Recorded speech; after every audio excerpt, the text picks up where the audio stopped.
بسم اللہ الرحمن الرحیم۔ اللہ اکبر، سبحان اللہ، الحمدللہ، استغفر اللہ۔ ناظرین، ہمارے چینل پہ جو سب سے زیادہ جس چیز کے لیے دعا کرنے کو کہا جا رہا ہے وہ ایک ایسا معاملہ ہے کہ اس نے یقین کیجئے کہ ایک ایسے مطلب یہ ہے کہ ایک ایسی سوچ میں مبتلا کر دیا ہے کہ یقین کیجئے کہ دل کرتا ہے کہ یا رب العزت تیری بارگاہ میں بیٹھ جاؤں، کچھ ایسا عمل کروں کہ وہ لوگوں کے معاملے جو آپ کی حکمت سے مہینے 2 مہینے میں حل ہونی ہے وہ چند دنوں میں ہو جائیں۔ وہ ناظرین بیٹیوں کے رشتے کا ہے۔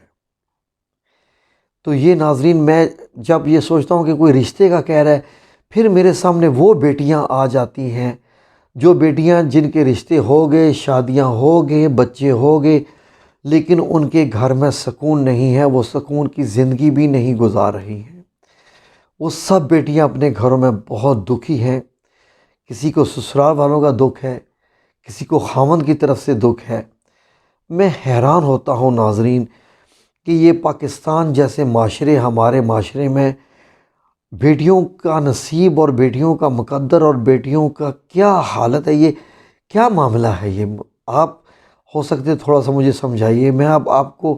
بتاتا ہوں کہ میں کیا سوچ رہا ہوں۔ ناظرین، بیٹی جب پیدا ہوتی ہے تو انسان بڑا خوش ہوتا ہے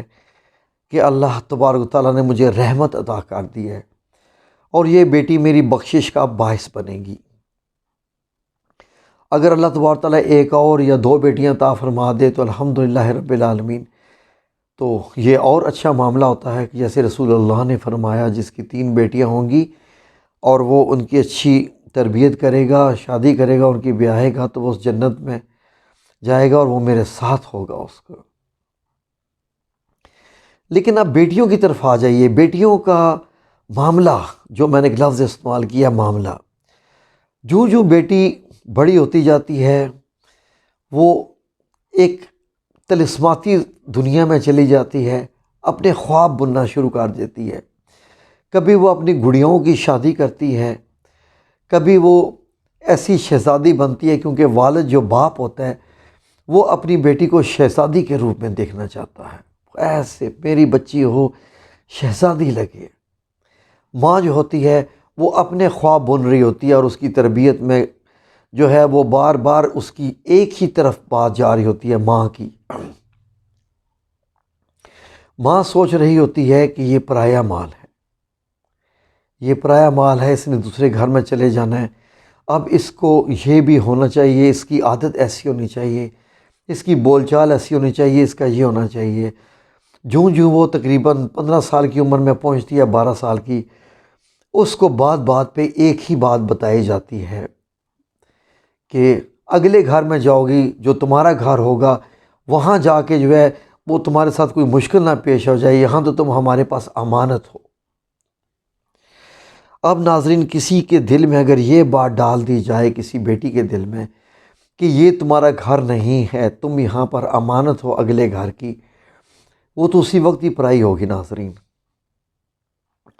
یہ جملہ ہی اس کے لیے جو ہے وہ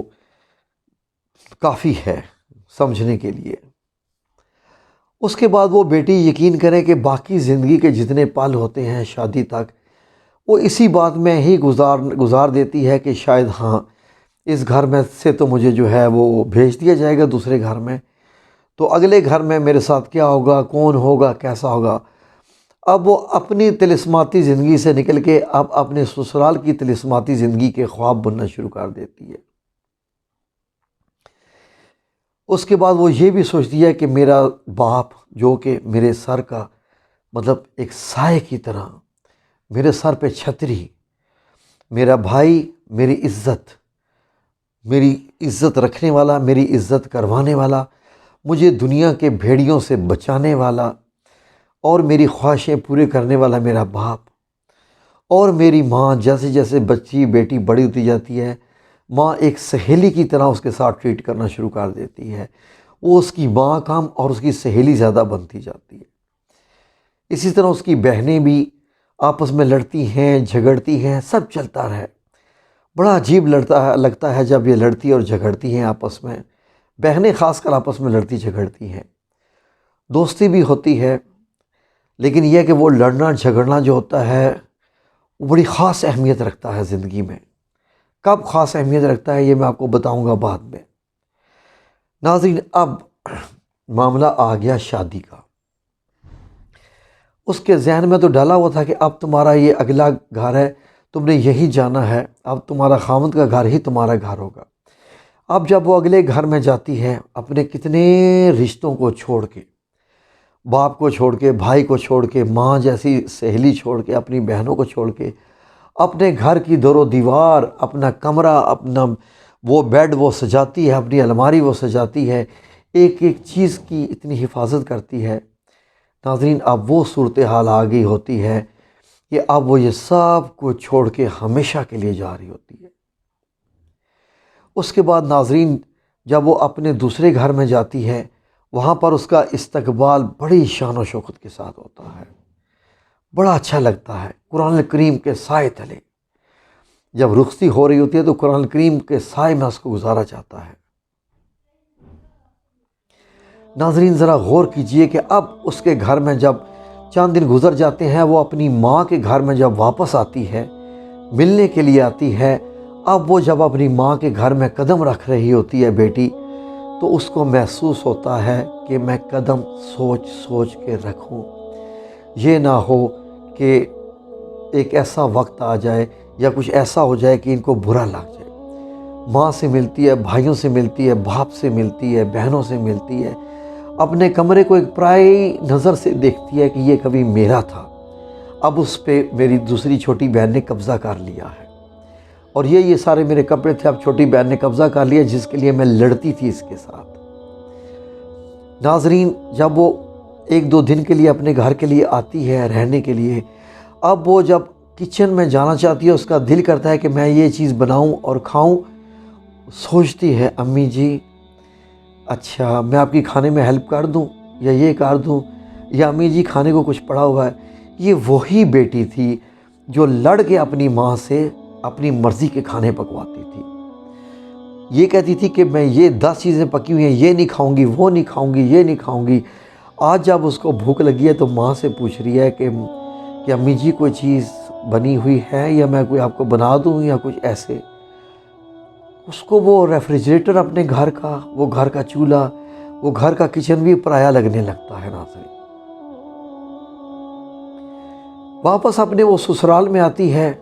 یہ تو اس نے اپنا مائنڈ سیٹ تیار کر لیا ہوتا ہے کہ یہ میرا بیکا گھر میرا جو ہے وہ ٹیمپریری تھا، چلو پرماننٹ تو میرا سسرال ہے۔ اب ناظرین وہ نارمل زندگی گزارنا شروع کر دیتی ہے، اور اس کے بعد جیسے جیسے ہی وہ دن گزرتے جاتے ہیں، اور اس کے بعد کچھ ایسا ہوتا ہے کہ وہ اپنی مرضی سے کبھی اٹھتی ہے، کبھی اپنی مرضی سے وہ سوتی ہے، کبھی اپنی مرضی سے کوئی چیز بناتی ہے۔ دوسروں کے ساتھ جب تھوڑا سا کچھ معاملہ ہوتا ہے تو سب سے پہلے اس کو جو بات سنائی جاتی ہے کانوں میں، جب اس سے کوئی چیز برتن وغیرہ ٹوٹ جاتا ہے، کوئی الیکٹرانک کی چیز جل جاتی ہے استعمال کرتے ہوئے، یا کچھ نقصان ہو جاتا ہے، تو اس کو ایک بات سنائی جاتی ہے کہ سوچ سمجھ کے کام کیا کرو، یہ تمہارے باپ کا گھر نہیں ہے۔ لیجئے ناظرین، اب وہ لڑکی کیا کرے گی بتائیے، وہ بیٹی اب کہاں جائے گی؟ اب اس کو یہ بتا دیا گیا ہے کہ وہ میرے باپ کا گھر وہ نہیں ہے تو یہ بھی میرا گھر نہیں ہے، اس کا مطلب ہے تو وہ، کیونکہ اس کا مطلب ہوتا ہے، کہا جاتا ہے یہ ہمارا گھر ہے، یہ تمہارے باپ کا گھر نہیں ہے۔ اب وہ بیٹی وہیں پہ ٹوٹ گئی، وہیں پہ پھوٹ گئی، وہیں پہ سب کچھ ہو گیا۔ یہ میں ایک بات بتا رہا ہوں ایک مائنڈ سیٹ کی، جو ایک نارمل ایک بیٹی ہے، جو ایک ماشاءاللہ بڑی معصوم سی، شریف سی، بڑی پرہیزگار سی بچی ہے۔ اب کچھ معاملہ ایسا ہو گیا کہ وہ خاوند سے کہنا شروع کر دیتی ہے کہ کیا ایسا ممکن ہے کہ ہم ایک اور گھر بنائیں جو میرا گھر ہو؟ اب وہ یہ خواب بننا شروع کر دیتی ہے، اللہ سے دعائیں کرنا شروع کر دیتی ہے کہ مجھے ایک سیپریٹ گھر نصیب فرما۔ لیٹ سے کہ ایسا ہو جاتا ہے، اور ہو بھی جاتا ہے انشاءاللہ، کہ اللہ تبارک و تعالی اس کو نیا گھر بھی عطا کرتا ہے، اور اب وہ خاوند کے ساتھ نئے گھر میں شفٹ ہو جاتی ہے، کیونکہ ایک ایک کر کے پرندے سب چڑیاں اڑ جاتی ہیں اپنے اپنے گھروں سے۔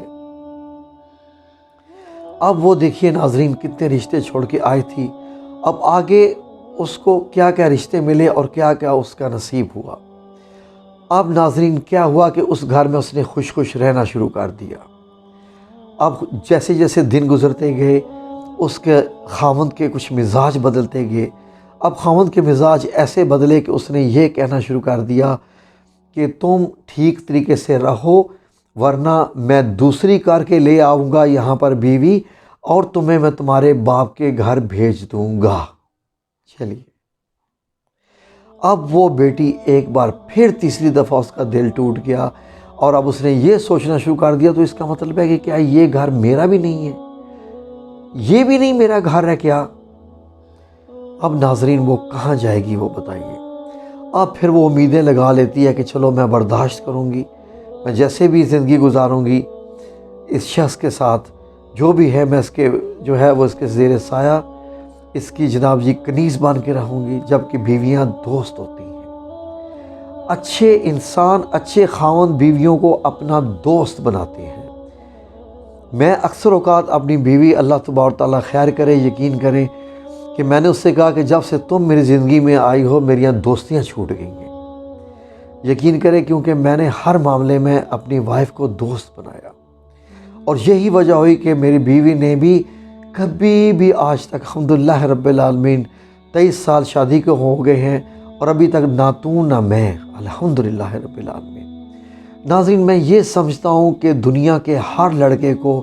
جس کی شادی ہونے والی ہوتی ہے اس کو بٹھا کے اس کو ٹریننگ دینی چاہیے کہ اب تمہیں کس کے ساتھ کیسا سلوک کرنا ہے۔ اس کو یہ بتانا چاہیے، اس کے دوستوں کو، اس کے والدین کو، یا کوئی بھی اس کا کوئی ایسا ٹیچر ہو، کوئی ایسا اس کا کوئی دوست ہو کہ یہ بتائیں کہ جو لڑکی اپنے باپ کو چھوڑ کے آ رہی ہے وہ باپ کی محبت سے محروم ہو رہی ہے، وہ اپنی ماں کو چھوڑ کے آ رہی ہے جو اس کی سہیلیوں جیسی تھی وہ بھی اس کو محروم ہو رہی ہے، اپنا بھائی جو اس کی عزت کا رکھوالا تھا، جو اس کے لیے جو اس کو چاکلیٹ اور ٹافیز اور برگر اور کیا کیا لا کے دیتا رہتا تھا، جی اس کی عزت کی حفاظت بھی کرتا تھا، وہ اس کو بھی چھوڑ کے آئی ہے، اور اس کی ایک اور سہیلی اور ایک بہن وہ بھی چھوڑ کے آئی ہے۔ یہ سارے رشتے لڑکے کو چاہیے کہ یہ سارے کے سارے رشتے کسی بھی صورت میں اس بچی کو مہیا کرے۔ وہ خاوند ہے، وہ تو اس کا نان نفقہ جس کو کہتے ہیں کہ اس کا جو ہے اس کا کھانا پینا رہائش یہ سب اس کے فرائض میں ہے، لیکن یہ ہے کہ اس سے ہمیشہ پوچھتا رہے کسی چیز کی کمی تو نہیں ہے، اس کے ساتھ سارے اپنے معاملات شیئر کرے، اس کو اپنی زندگی کے سارے معاملات میں اتنا ساتھ رکھے کہ دونوں دوست ہو جائیں، دونوں ایک دوسرے سے مشورے سے زندگی چلائیں۔ وہ گھر بنتا ہے جنت، اور وہی میاں بیوی آئیڈیل لائف پارٹنرز ہوتے ہیں۔ ورنہ اگر خاوند اچھا نہ ہو تو اب جب کہ اس کا تیسرا گھر بھی ناکام ہو گیا، اب وہ ایک اور خواب دیکھنا شروع کر دیتی ہے کہ میں اپنے بیٹے کو اپنے ساتھ لگا کے رکھوں، تاکہ کل کو جب یہ بیٹا اپنی بہو کو لے کے آئے گا تو یہ مجھے عزت دے گا، میں اس کی ماں ہوں، یہ اپنی بیوی سے بھی میری عزت کروائے گا، یہ خود بھی عزت کرے گا، اور انشاءاللہ باذن اللہ تعالیٰ مجھے وہ سکون ملے گا جو سکون جس سکون کی تلاش میں مجھے سالوں سال ہو گئے۔ آج کل کے دور میں ویری انفارچونیٹلی بہت کم ایسا ہو رہا ہے